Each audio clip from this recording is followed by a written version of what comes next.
Start. शिक्षा का उद्देश्य बच्चों को प्रारंभ से ही समाज का एक महत्वपूर्ण अंग बनाना है। विराम।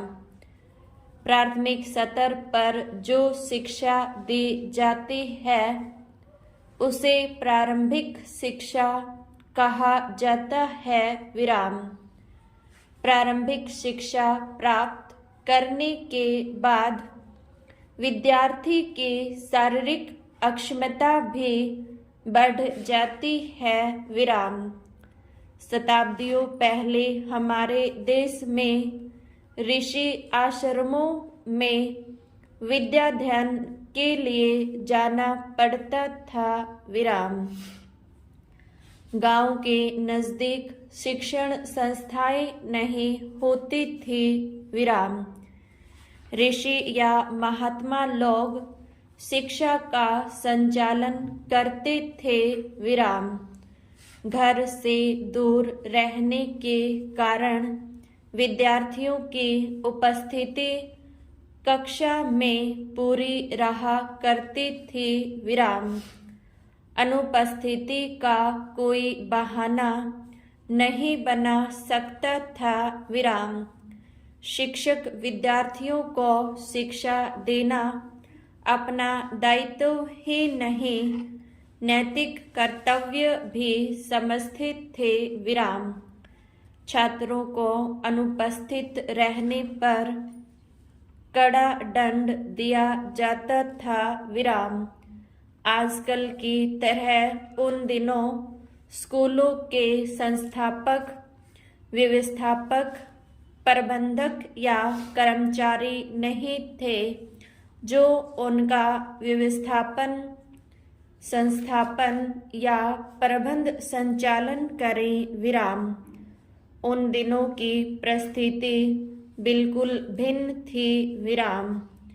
एक और प्रशिक्षित अध्यापक एवं प्रशिक्षित पाठ्यक्रम विद्यार्थियों के लिए नहीं थे जिनके मुताबिक उनको शिक्षा दी जा सके। दूसरी ओर अध्यापिकाएं भी नहीं थी। विराम। अध्यापन कार्य अध्यापकों के स्वविवेक पर आधारित था।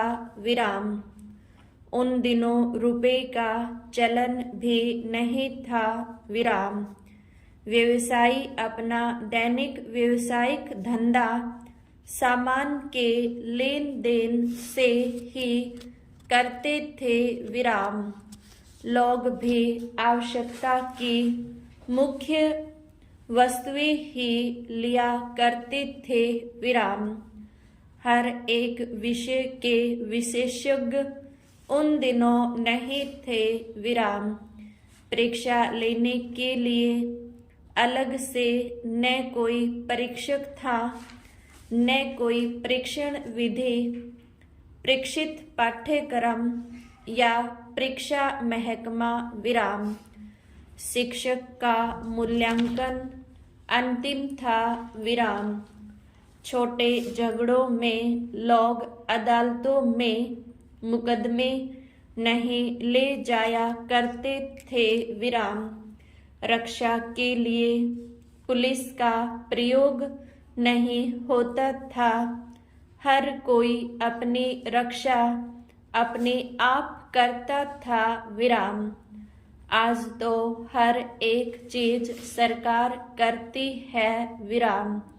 व्यवस्थापिका सभाओं के लिए भी चुनाव कराए जाते हैं जिनके लिए निर्वाचिका सभा होती है जिसका निर्वाचन निर्वाचक गण द्वारा किया जाता है। विराम। निर्वाचन बालिग मताधिकार के आधार पर होता है। विराम।